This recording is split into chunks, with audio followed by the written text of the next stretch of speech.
So, thank you everyone for joining us. This is our second webinar for the Department of Religion and Culture for the fall. We have two more coming up in the spring.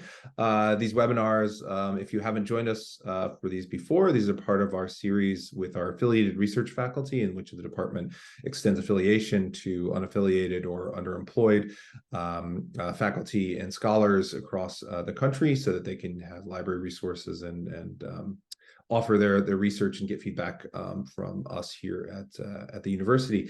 And we are delighted to be welcoming today Laura Robinson.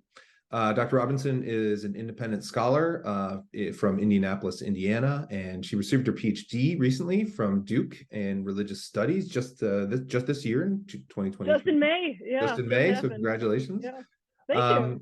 She used to serve as a minister and professor of religion at Ferrum College, and her public-facing scholarship is available on the New Testament Review podcast and the blog Not Peer Reviewed. So just a logistical thing, and then I will turn it over to Dr. Robinson, is that this is a webinar. If you have questions along the way, you should see a button at the bottom of your screen with a Q&A. You are welcome to put any questions that you have in the Q&A there as things come up, and we will get to them afterwards. We've left plenty of time. This whole event should last about an hour, but Dr. Robinson is only going to speak for about 40 minutes or so we'll have plenty of time. So without further ado, I will turn it over to her. Her talk today is entitled American Bathsheba, Evangelical Women's Romance Literature and the Reception of Biblical Narratives. Thank you, Dr. Robinson.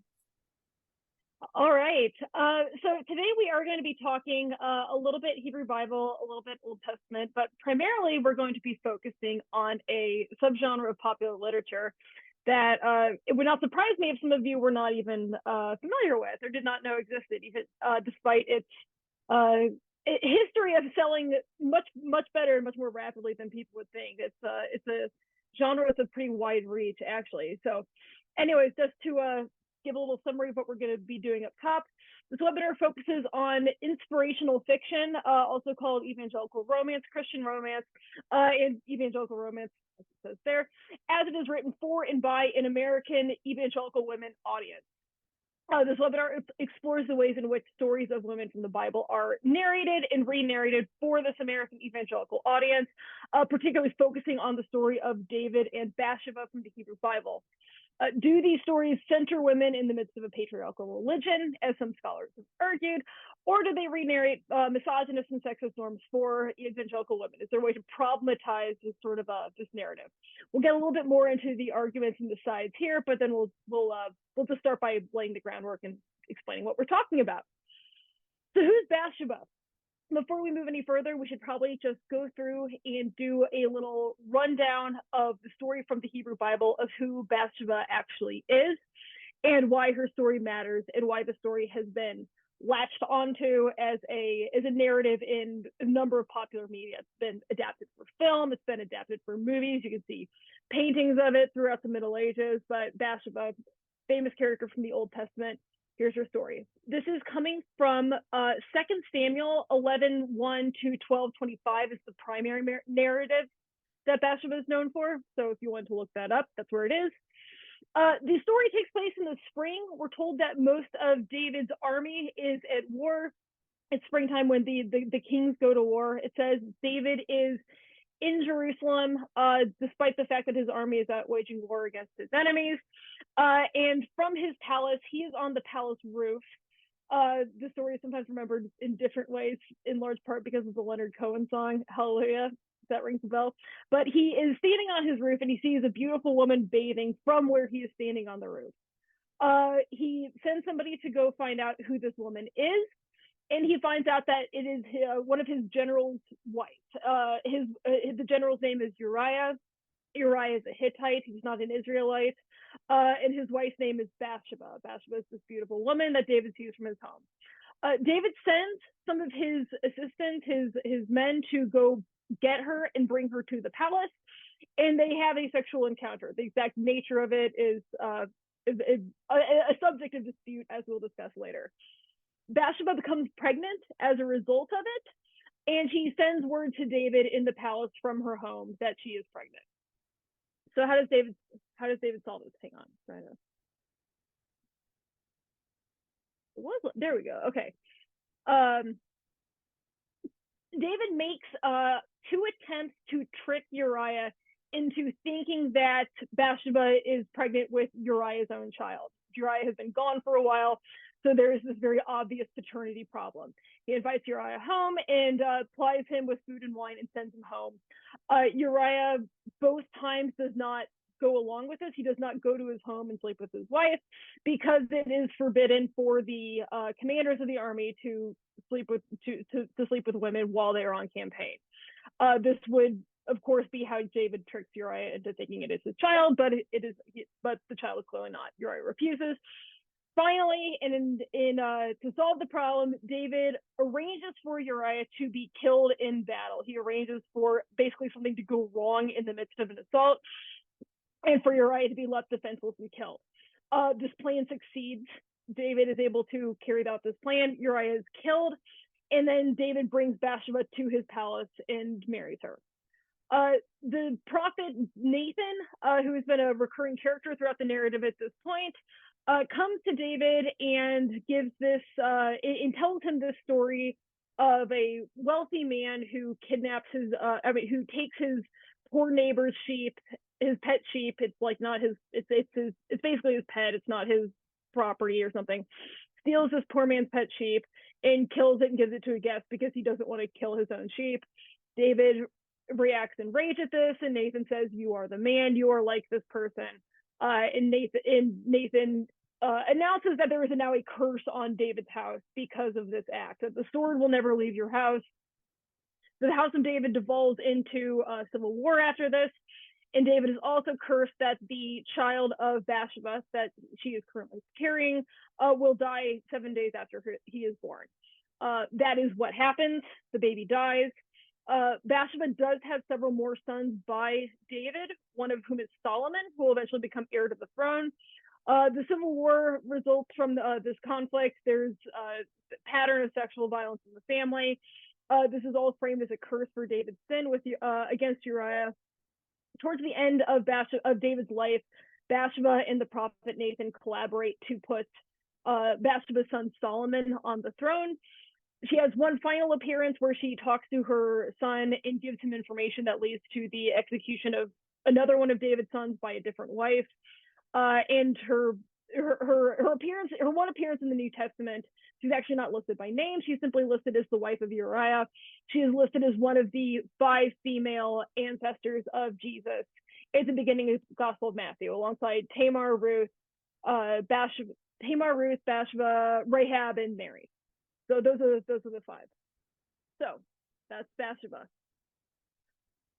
How do women learn this story in the American Christian tradition? This is obviously not exclusively a Christian story or even originally a Christian story. This comes from the Hebrew Bible and exists in extended literary afterlives and rabbinic literature. But how do Christian women specifically learn this story? As I've gone through it, you might have been able to hear that there's a lot of gaps and lacunae and unstated motivations and unclarities in the story. What is the nature of the bath that Bathsheba is taking? Is she bathing privately and is she being spied on? Or is she behaving provocatively and publicly? You know, I've mentioned the Leonard Cohen song, Hallelujah, that you saw her bathing on the roof at the beginning, that the implication sometimes people hear from this is that Bathsheba's on the one on the roof, not David, right? What is the relation between Bathsheba and Uriah? There's a lot of unanswered questions in this, and when this passage is exegeted by rabbis and enters the midrashic tradition, a lot of that is centered around trying to fill in the gaps or trying to get hints from the narrative or certain word choices of what might be happening behind the scenes. So when we talk about re-narrating it or adapting the story, if you're going to, or you know, even to not tell it in a narrative form, but to preach it or to put it in a commentary or in a curricula for women's Bible study, you have to make interpretive choices based on the clues in the text or your own assumptions or the message you're trying to get at in order to actually tell this story and create some kind of new meaning out of it, some meaning that you want women, Christian women, to receive from it, or some sort of narrative theme of the narrative. You have to start making interpretive choices, and a lot of them are ambiguous. A lot of them could go different ways. In the way in which Christian women in the United States absorb this text and receive this text isn't limited to reading the Bible and making those interpretive choices on their own. It's also through all these different media by which Bible stories are mediated to an American evangelical audience. Sorry, I'm trying to not use words interchangeably here, but I specifically, overwhelmingly, what I'm referring to in this the common audience for evangelical fiction, as we'll be talking about, is evangelical women. There is some the sociologists have there is some evidence of non-white women reading it, but like generally the readership it skews white, as does a lot of the evangelical church, right? But anyways, women learn these stories from these interpretive communities, and they learn it from written Bible study curricula or sermons they have heard. And a lot of times these interpretive choices are made ahead of time and for them, right? So the way in which people learn the story of Bathsheba is going to be really conditioned by media and by the media that they absorb and what they connect to. So what we're specifically going to look at today is the phenomenon of telling Bathsheba's story as a romance novel, telling the story of Bathsheba and framing her as a romantic literary heroine. This is more common than you would think. Actually, I've got 4 books that I'm looking at today, but there's more. But this is already this is a more widespread phenomenon than you would think, as is Christian romance and Christian romantic re-narration of Bible stories in general. Christian biblical romance, the way we're going to be talking about it today, is as a small but influential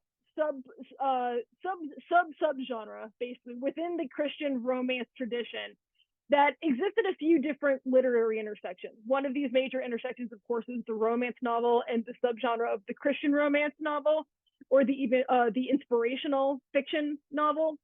And then the other side, of course, is the biblical adaptation. Where these tend to intersect is at these modes of telling historical stories from the Bible through the lens of the romantic novel, right?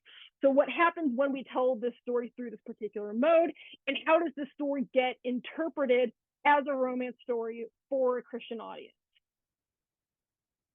So the genres that are in play here, I kind of had to cobble together my sort of, putting down the definitions here, because to my knowledge, there is no scholarly monograph, if you can find one, please tell me, that engages the subject of Christian romance novels that specifically retell biblical narratives. Maybe that's something that's a gap in the literature that needs to be filled. But so the way I'm going to attack this is by discussing the genres that influence and come together to create this. So we've got 2 major interacting strands of the tradition: the romance novel, inspirational literary fiction, and biblical retellings and adaptations on the other side. So the novel tradition in play. This is a subgenre of the romance novel. A romance novel, according to Pamela Regis, who defines this in her book, The Natural History of the Romance Novel: prose fiction narrating the courtship and betrothal of one or more heroines. It's generally a quest story, a woman questing after a romantic relationship that ends happily in a betrothal. This form of novel emerges in about the 19th and 18th century, in the 18th and 19th century, and includes everything from, Pride and Prejudice and Jane Eyre are often put under this category, to, paperback Harlequin romance novels. So more of you have read a romance novel than you think. I think you haven't, but this is actually a genre that really crosses a lot of lines. So anyways, in the romance novel, it emerges in large part from the comedy tradition, so the happy ending idea. Think Shakespeare. Most of the Shakespeare comedies end with a marriage, and this is generally there obviously are literary forms of the more literary fiction forms of this, but generally this is a popular genre, right? Alongside adventure, mystery, romance is going to be another one of your major popular genres. The Christian romance novel or inspirational fiction is, we've got the romance novel out here, we've got the Christian romance novel in here, originates from the romance novel, there's some significant variations. One is that it may narrate a betrothal story, but what it often narrates instead is what Lynn S. Neal calls the triumphant marriage, right?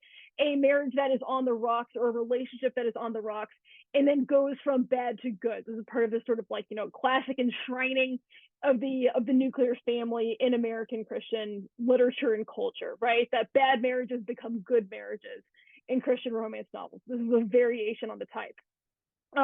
These texts also include a number of themes that are not always included in the general romance novel. For example, the theme of God's involvement in history.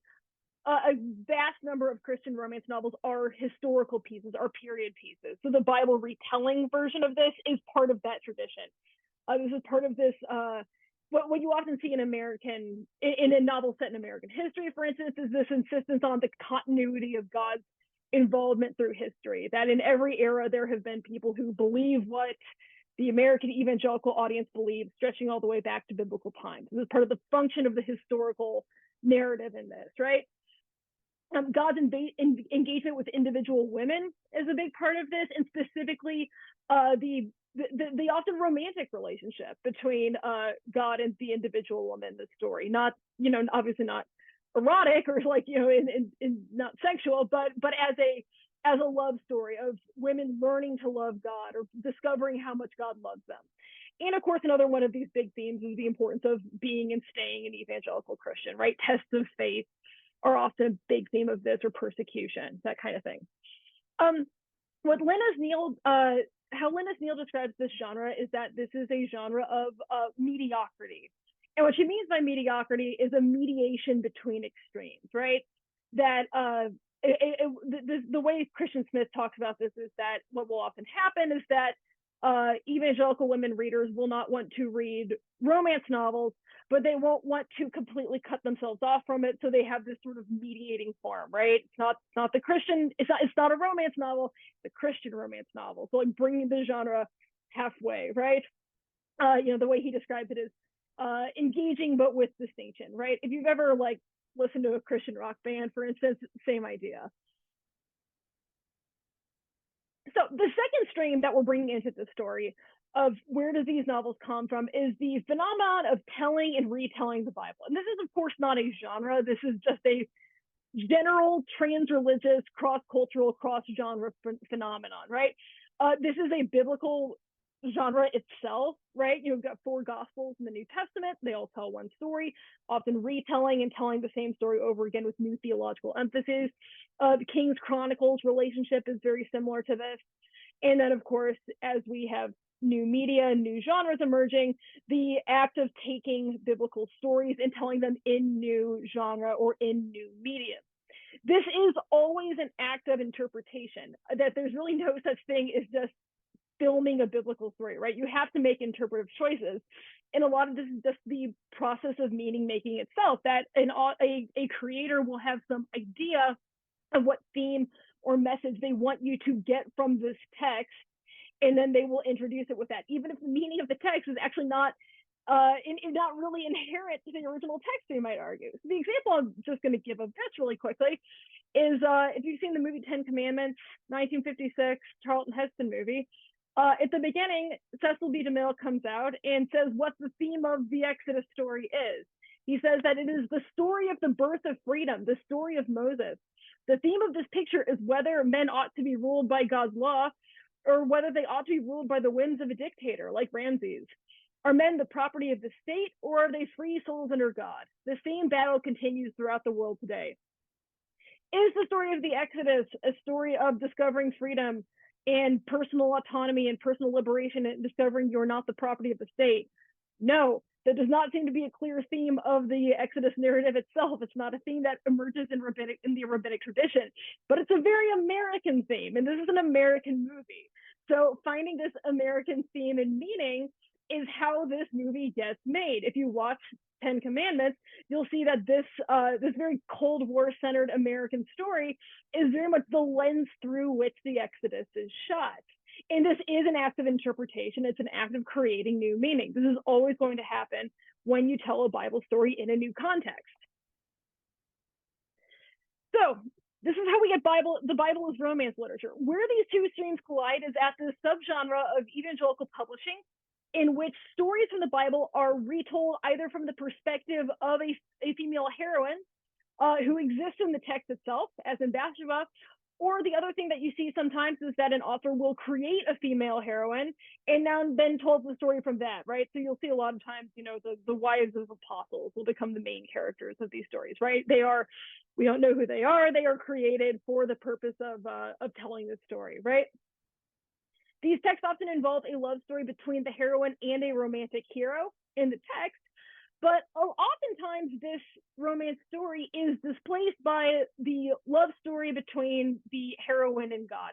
The story of the heroine learning to love God more or discovering how much God loves her. The real romance at the heart of this is between the person and God, not necessarily between the woman and the man, right? And these are, I'm trying to not be heteronormative myself, but the genre is, right?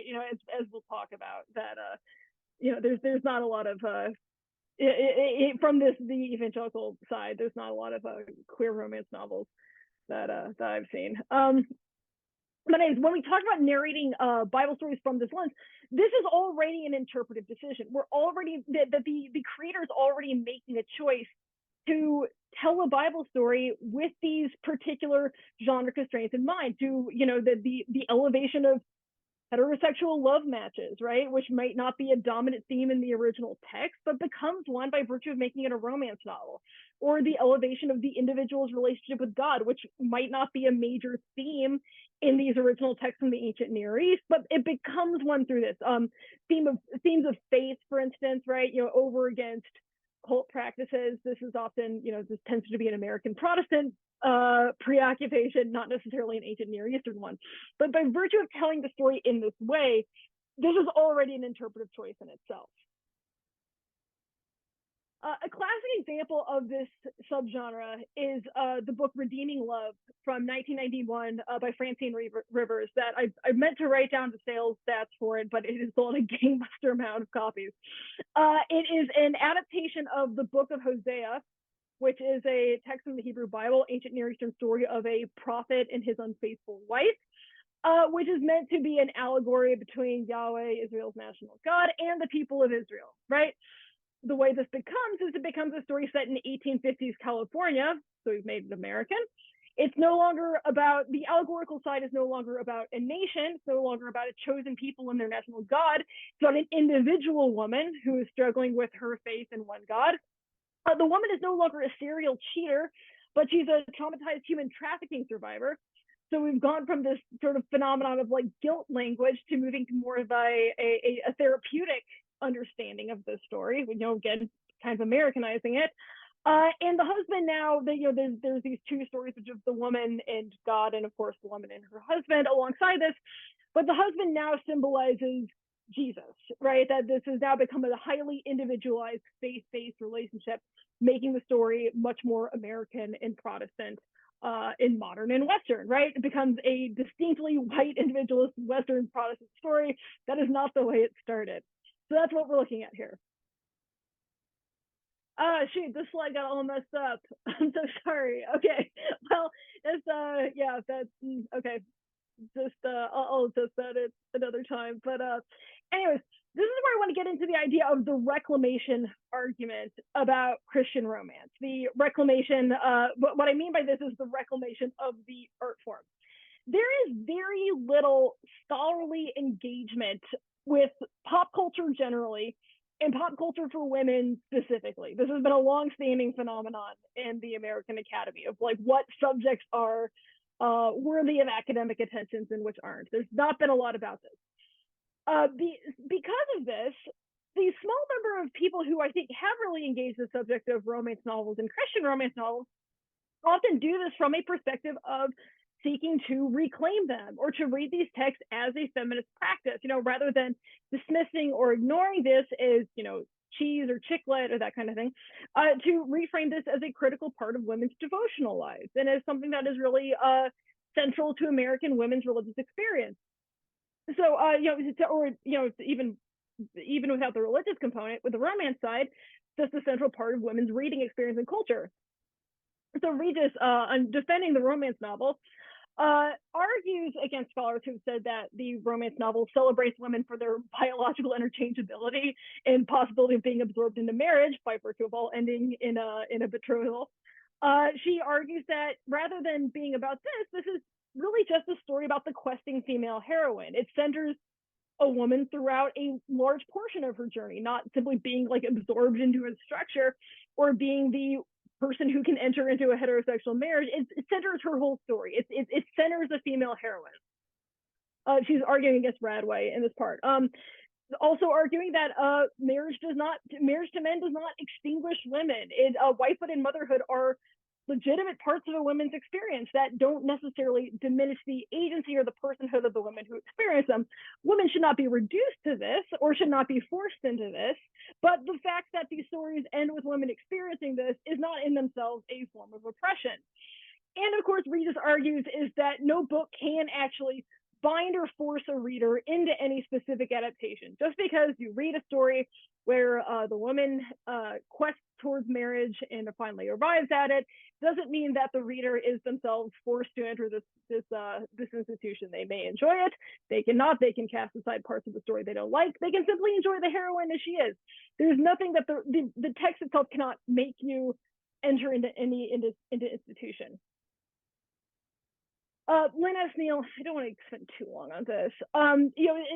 Basically, Lynn S. Neal moves into this with the addition of the religious component, right? That these are texts that emerge overwhelmingly from patriarchal institutions, places where women cannot participate in as ministers or necessarily preach. But this allows for women to participate, to have ministry opportunities, to enjoy themselves and participate in an activity that they find fun, right? And of course, Valerie Weaver Zurcher argues that women do create their own meanings from text, right? They can discard messages they find oppressive. So is this all liberating to women then? Does this mean that evangelical romance novels are liberating? I would argue there's a huge problem, and that is that we've got a few different readings here. One of them centers the author, that women are now able to participate in ministry. Others center the reader, that women can create liberating meanings from these texts if they choose. But what is missing from this equation is the gatekeeping system behind the text that produces the text itself. The vast majority of Christian publishers are affiliated with some denomination or have some kind of denominational oversight or have a statement of faith or standards that are created by overwhelmingly male-dominated institutions. Until the shuttering of their brick and mortar stores, Lifeway was the largest bookseller of Christian texts in the United States, Christian books in the United States, and was controlled by the SBC. And anyone could write to Lifeway and request a book be pulled, or more commonly have a sticker put on it that said read with discernment, which is basically like caution, right? Which would dramatically impact sales. I don't think it would shock you to know which texts ended up with read with discernment stickers on them. Before she passed, Rachel Holt Evans reported that she had an extended issue with her publisher over using the word vagina in her book because the word would put her book at risk for not being sold in stores. So there is a very, very strong patriarchal pressure over publishers and over booksellers to create texts that are agreeable to patriarchal norms. I think this is a really big problem for framing these texts as liberating, as we'll see in just a second. So the result of this is the landscape of Christian publishing needs to produce denominationally safe, predictable texts overseen by the standards of these patriarchal institutions. These are not truly texts by and for women that challenge patriarchal structures.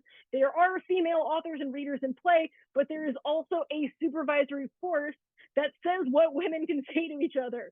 And I argue that this is exactly what we see when we look at books about Bathsheba. These texts overwhelmingly have to portray her as a figure who is in some way acceptable to patriarchal norms. A few different ways we might talk about this. How do we know if a text is liberating to women or not?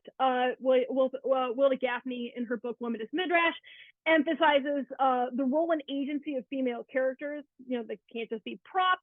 The importance of relationality, but does not diminish the role of women to their ability to participate in heterosexual relationships or patriarchal structures, and does not treat women as narrative props or pawns, right? You know, they can't just be props on a landscape of men arguing with each other, right? The slide also got messed up. So, okay. I would also, this is coming from Kate Mann, The Logic of Misogyny. We could also argue that a great way to spot a liberating text is by its opposite, which is a misogynist text. The way Kate Mann defines misogyny is as follows. Patriarchy is a system where men have an enshrined right to exclusively compete with other men for publicly available goods, money, status, influence, power, and to receive moral goods, care, esteem, and support from women. Women are denied the right to compete with men for public goods and to demand moral goods themselves. Sexism is the system that justifies patriarchy, and misogyny is the system that enforces it, polices women for stepping outside these norms, and punishing women for demanding moral goods or aspiring to public goods, right? I have an example here, but I'm not going to get super into it. If you want to pause the video and read it on your slide, you can see what I'm talking about there. What doesn't make a text liberating, the standard I don't want to use, is the likability of female characters. Coming from Anna Bogutskaya's book, Unlikable Female Characters. Unlikable female characters are women who are unruly without cause, is the way she puts it. Often excessively too much, sexual, angry, ambitious, or antisocial. But without a traumatic past that would excuse and justify it. If a woman is going to be angry or sexual or aggressive or ambitious in the story, people want to know why, and the reason always has to be sad, right?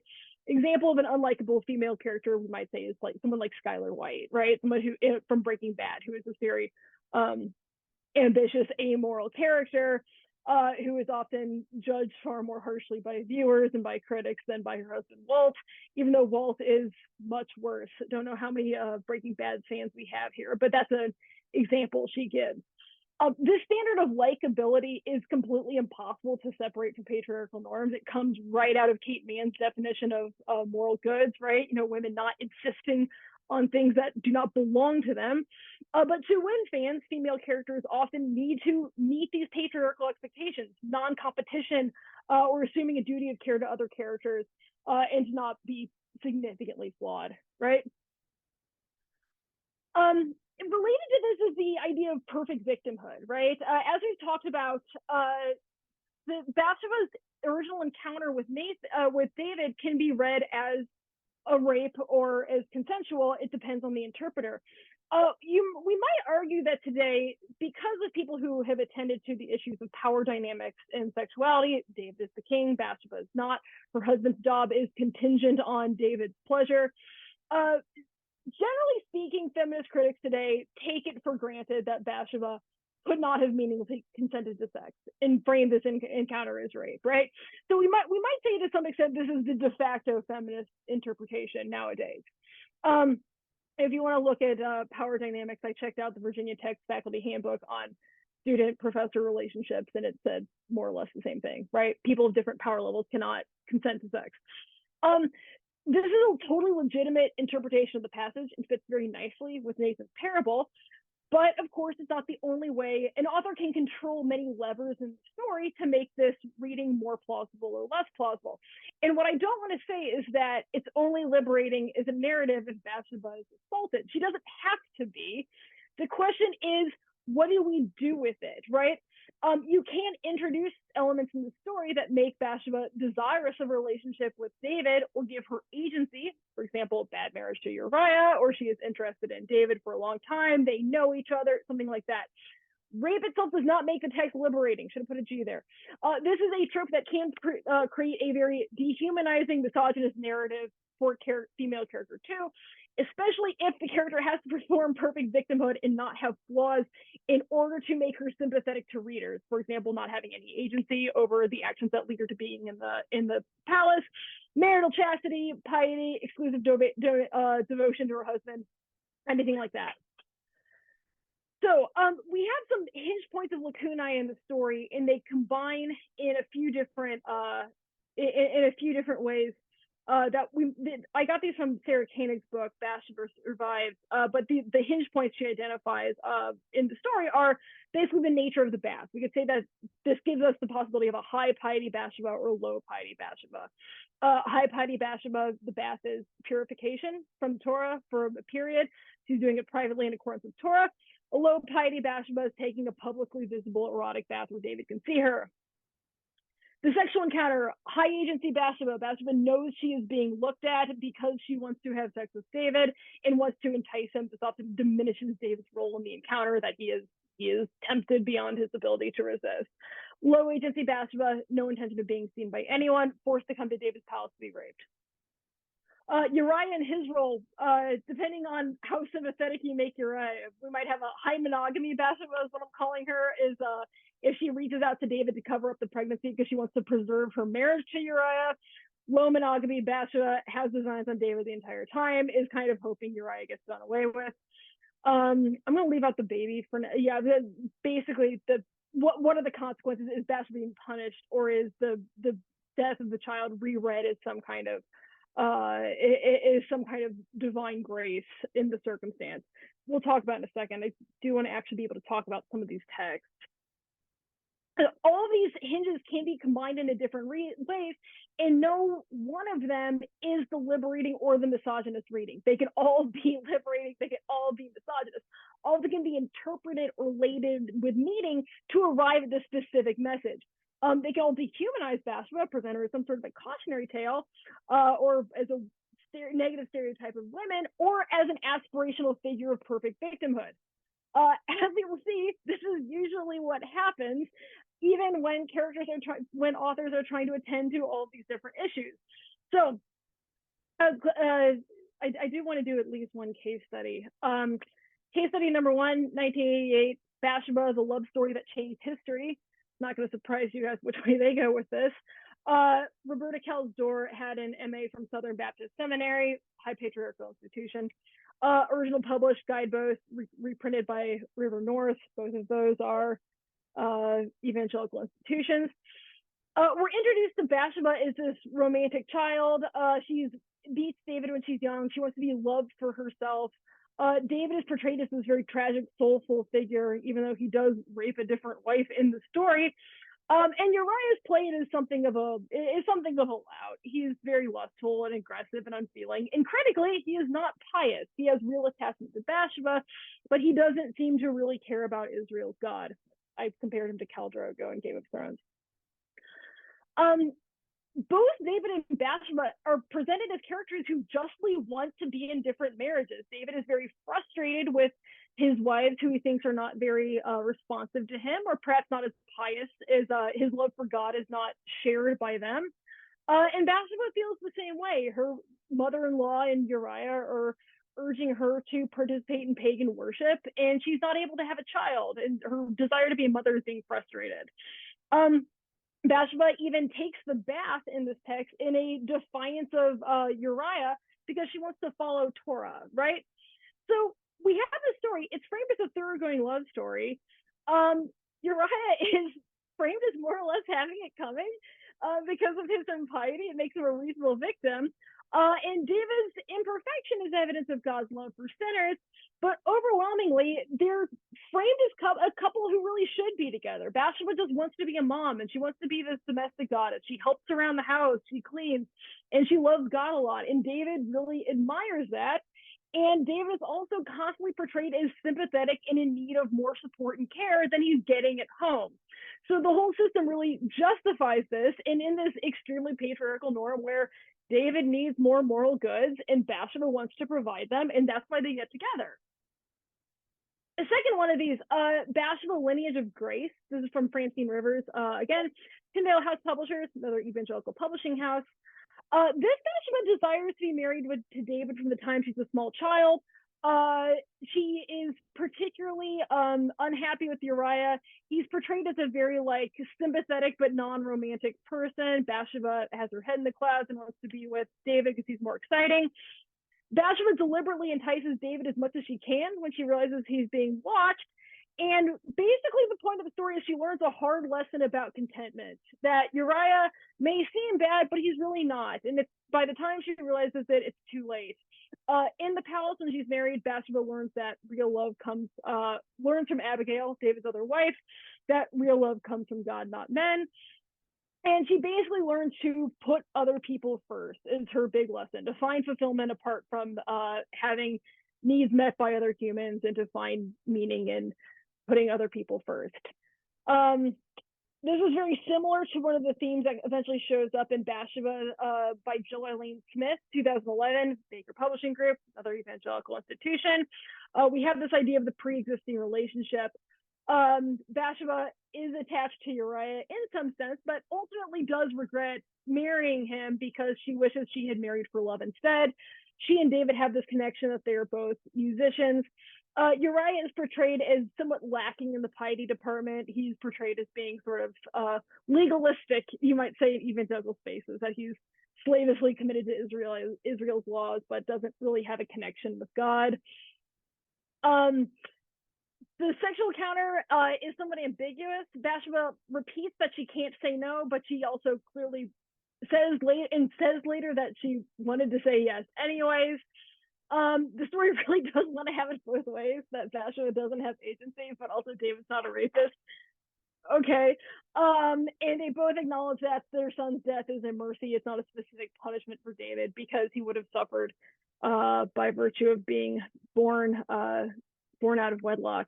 So yeah, this is a high sympathy environment all around, that David's not a rapist, but Bathsheba's not an adulteress.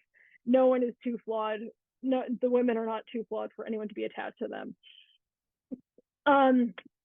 Yeah, it's a bit more. Oh, and then the epilogue, surprisingly, even though Bathsheba becomes queen and becomes the mother of the heir, the epilogue offers a prayer for women who think they'll be happier in a second marriage. The book ultimately ends with saying that Bathsheba was the best wife of David, that she always encouraged his piety and always supported him. She is praised for providing emotional and spiritual support to David.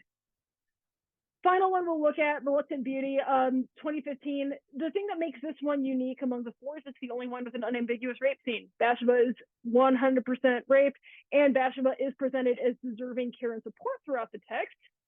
But there is a huge catch, and that is that in this version, there is an element introduced where Bathsheba is prophesied as a child to be one day the mother of the king.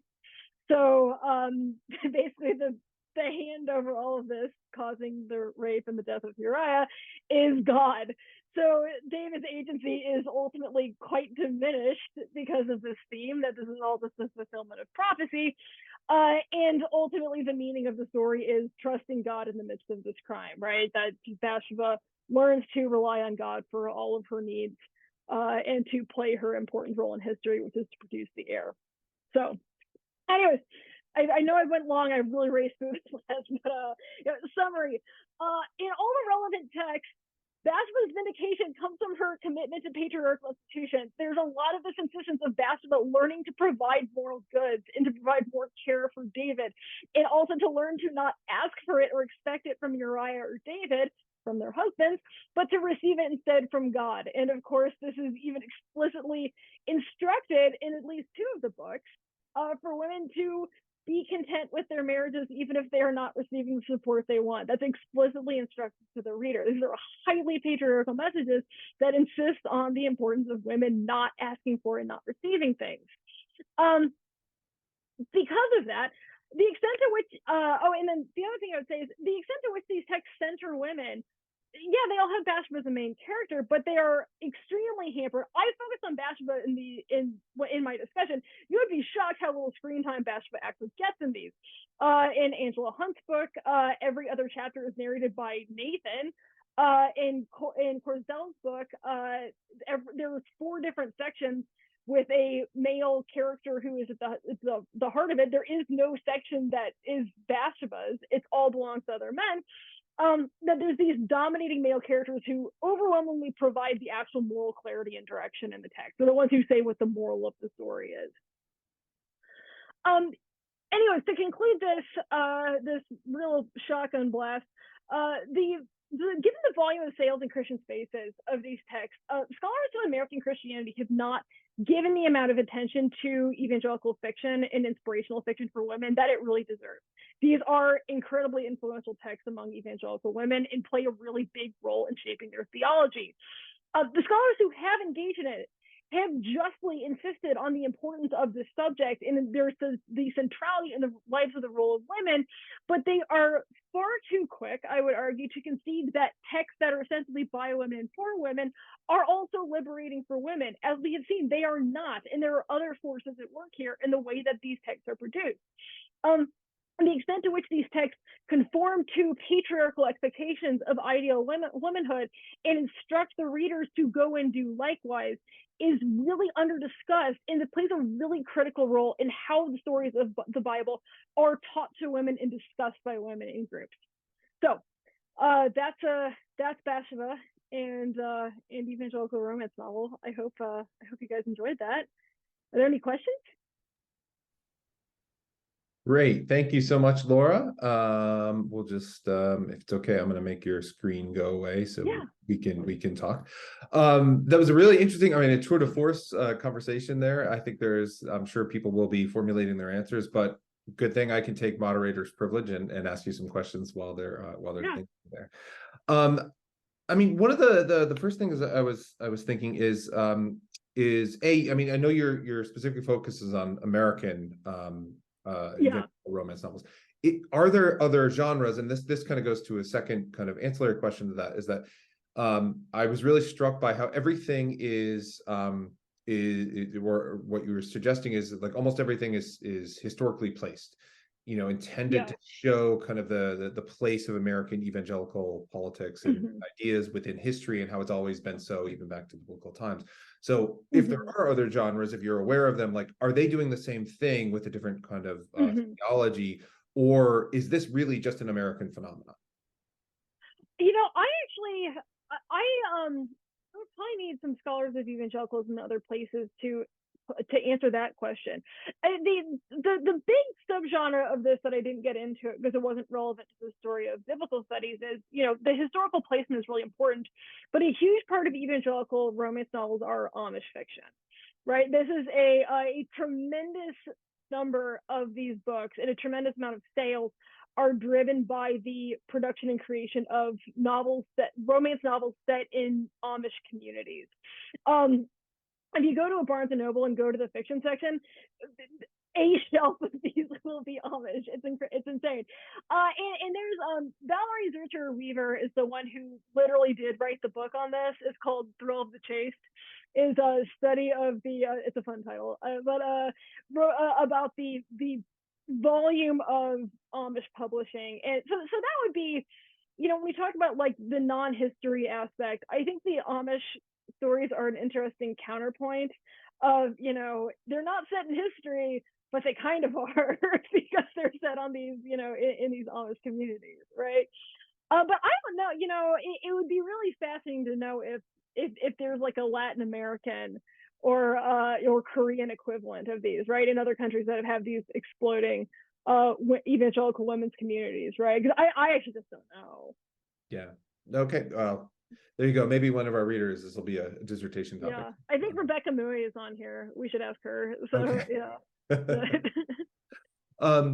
We have a question from Shaylee Patel. She wanted to know if you would talk a little bit more about how texts are trying to teach women in terms of how to behave within broader patriarchal structures. And then if so, do we know then if or how women readers are advancing or subverting this prescriptive agenda? Yeah, that's a great question, because that was sort of the question that I was dogging me at the beginning of this is, are people seeing in this what I'm seeing in this?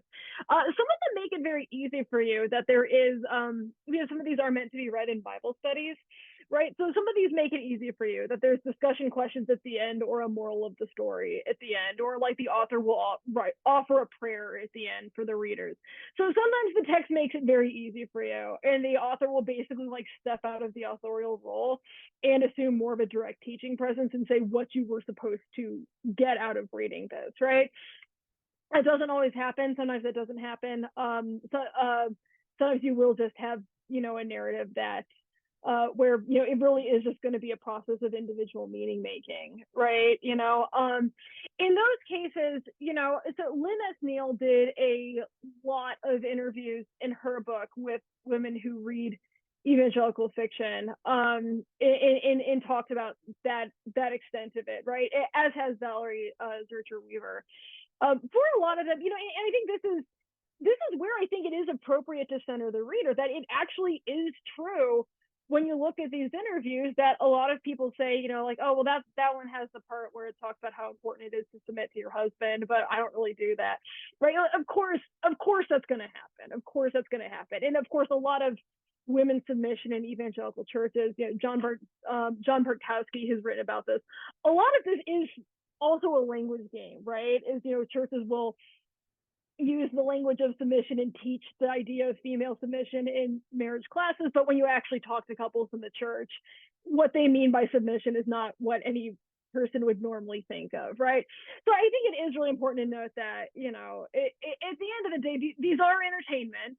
The extent to which people read the back material, that would be another thing that would be worth looking into, is if the book ends with what you're supposed to get out of it, have people put it aside at this point already, because this is a form of entertainment. That's but those are the frayed edges of this question. Great question, Shelley. Great. Another question. I'm going to kind of combine some things here that I saw in the Q&A. You kind of mentioned this a little bit, but some questions about kind of how these novels deal with race. Like, do they deal kind of with race at all, or is this really just kind of a white evangelical phenomenon? Yeah, I've been able to find a few series that feature Black characters. That's not super common. When you do, especially for texts that are set in American history, there are some with Black heroines. It seems to not be a very widespread phenomenon, but it does happen, right? Got to remember, until fairly recently, the big mover of this was Lifeway SBC, Southern Baptist Church, right? So that's gonna affect your audience a lot, right? In the ways the audience publishers are trying to reach, right? You do see with biblical characters, there is some interaction that I've seen between characters of different races in the text, and this could be its own whole subject. Actually, is just the question of how do authors engage with race in a story about Israelites, right? Because sometimes you will have these sort of pious non-Israelite figures who come in who are meant to show this, that God loves everybody regardless of race. But one thing you actually do have to, two of the books with Uriah the Hittite, the fact that Bathsheba married outside of her nationality is seen as this big tragedy, and like being married to a Hittite, because they're just never going to understand Israelites, and they're never going to, even one of the books has Uriah being explicitly pagan, and that's his problem. But then the third one I looked at, the problem is that he doesn't have an authentic love for God. He just goes through the rituals because he's never really going to get it, right? So there is a little bit of a weird xenophobia that shows up sometimes in these, that this even if it's not explicitly coded as racial, but this is going to come from communities that are in the United States, and that is going to come with the baggage of race and xenophobia that you're going to see in any American community, right? So yeah, I think it's a weird line. So yeah, so there's definitely kind of in groups and out groups that yeah. I will say, actually, of all the covers, it's really interesting that I do think throughout in the last 5-6 years, the women on the covers in biblical stories have gotten physically darker. From books from the 1980s, it's very common to see just white people on the cover. The cover of Reluctant Beauty, that last one I talked to, is clearly supposed to be a Middle Eastern woman, which makes it a bit of a standout. But yeah. So we have time for one more question, and I'm going to take moderator's privilege. I was curious about that last case study that you had. Reluctant Beauty was the name of it, right? Yeah. And that was published, I think you said in 2014, is that right? 2015. Yeah. So it's the most recent of them. Yeah, the most recent. So because the thing that it struck in my head was that you said that that's the only one of the case studies in which Bathsheba is unambiguously raped by David. But it's kind of, it had to happen, right? Like, because it was divine providence that it had to happen. And I was thinking back to something that happened about that time, in which there was a discourse, a political discourse about the way I remember it was legitimate rape. At the time, like, is there any sort of like, because that seemed to be kind of a conversation that was happening. It kind of erupted into the political discourse Senate race in Missouri, but like, but I've heard other, you know, people kind of talk about this. Like, is this a response to that in some way? That, you know, the I'm embarrassed I didn't think of this. I was thinking of this very much as sort of like, we're building towards Me Too, and just, you know, this is also in an era where I think more women are coming forward and thinking of themselves as survivors of abuse, and it makes a lot of sense to me that by 2015, Bathsheba is sort of a like unofficial patron saint of rape survivors would be in the water.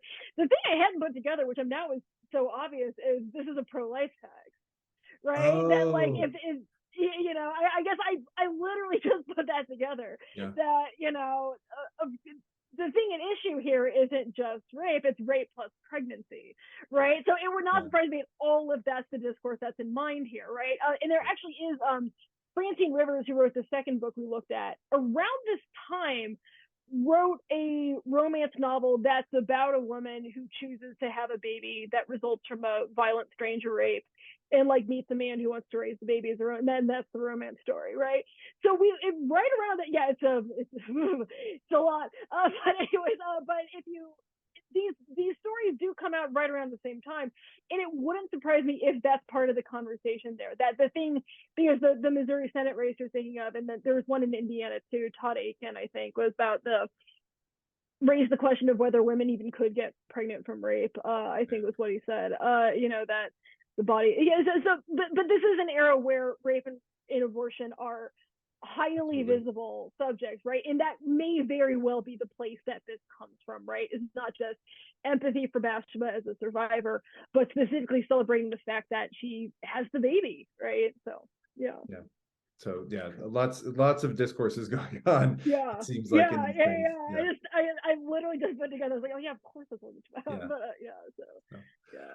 well, that actually that's about an hour, so that kind of brings us to the end. Let me thank you again for a really interesting and provocative talk. It seems like just a rich body of material, and so much more probably to say about these things. I had way too much material. I could have talked for another hour, but I love the subject. Pop culture and religion is fascinating. So, absolutely. So thank you again, Dr. Robinson, and thank you all for those of you still with us for joining us this evening. Again, we'll have 2 more of these talks in the spring, so be on the lookout for that. Until then, everybody, please enjoy your afternoon. If you are in the U.S., happy Thanksgiving coming up, and hope you enjoy that holiday. And take care, and we'll see you soon. Bye.